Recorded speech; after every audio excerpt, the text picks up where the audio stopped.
Hi, everybody. It's me, Grandma Lily, back for tonight's story time with Grandma Lily. I hope you all had a great day. Before we start, I want to say hello, as usual, to my babies. Elijah, Jordan, Kylie, I miss you all. Serenity, I hope you're not too bored not going to school. And before I start with today's story, I wanted to share something with you. I have been getting some requests. And one of the books that I got a request from was from my good friend, Macy. And Macy, I just want to tell you that if you tune in tomorrow, I think that you're going to enjoy the surprise.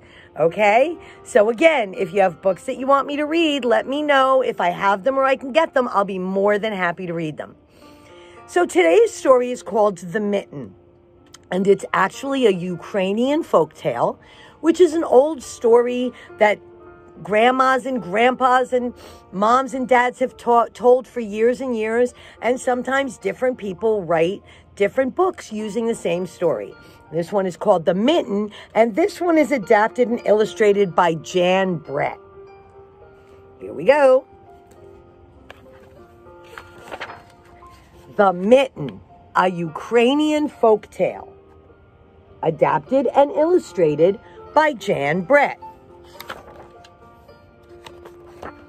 I especially love the pictures in this book. Once there was a boy named Nicky who wanted his new mittens made from wool as white as snow. At first, his grandmother, Baba, did not want to knit white mittens. If you drop one in the snow, she warned, you'll never find it. But Nicky wanted snow white mittens, and finally Baba made them.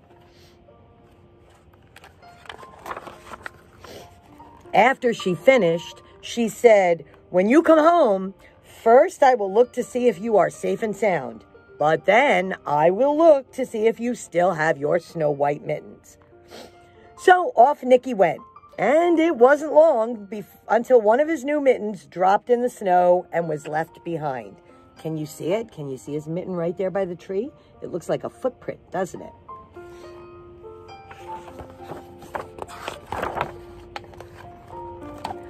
A mole, tired from tunneling along, discovered the mitten and burrowed inside. It was cozy and warm and just the right size, so he decided to stay. There he is. See the mole going into the mitten?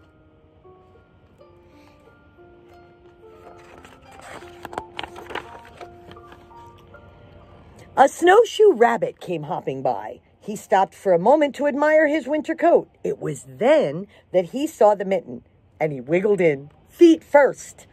The mole didn't think there was room for both of them. But when he saw the rabbit's big kickers, he moved over. Now there's a bunny and a mole in the mitten.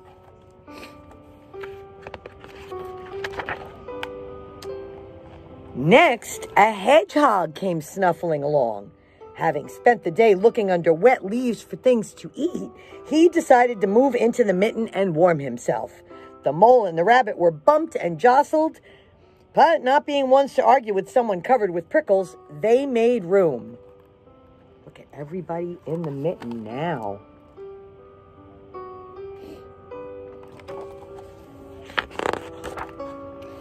As soon as the hedgehog disappeared into the mitten, a big owl, attracted by the commotion, swooped down. When he decided to move in also, the mole, the rabbit, and the hedgehog grumbled. But when they saw the owl's glinty talons, they quickly let him in. Look how big this mitten is getting. Do you see how many people are moving into this mitten? How many little animals are living in this mitten? Up through the snow appeared a badger. There's a badger. He eyed the mitten and began to climb in.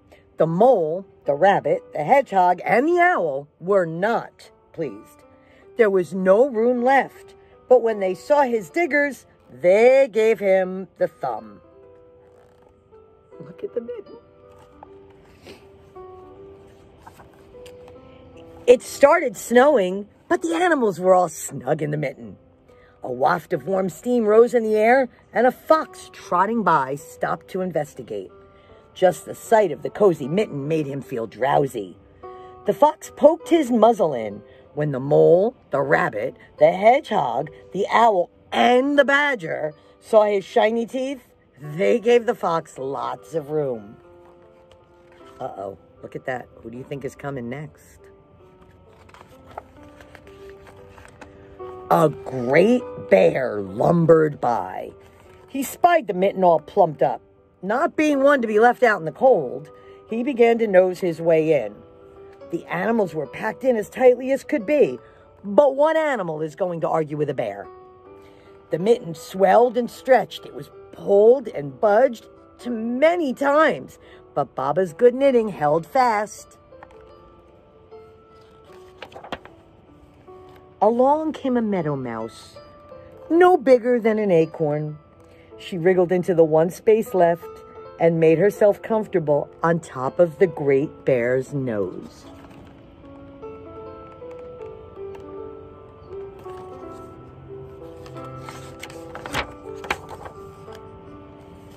The bear, tickled by the mouse's whiskers, gave an enormous sneeze.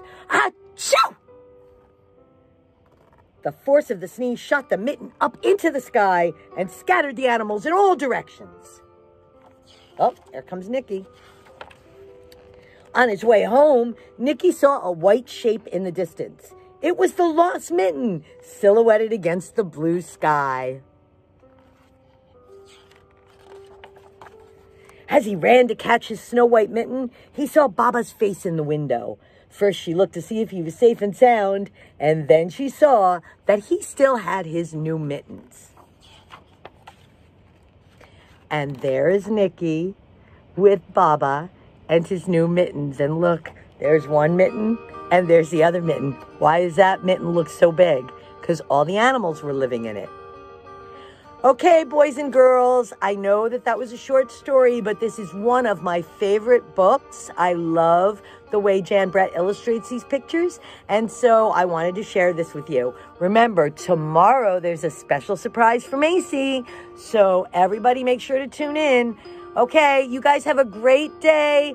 I hope you have a fun day tomorrow. Grandma Lily loves you and misses you all. Bye-bye.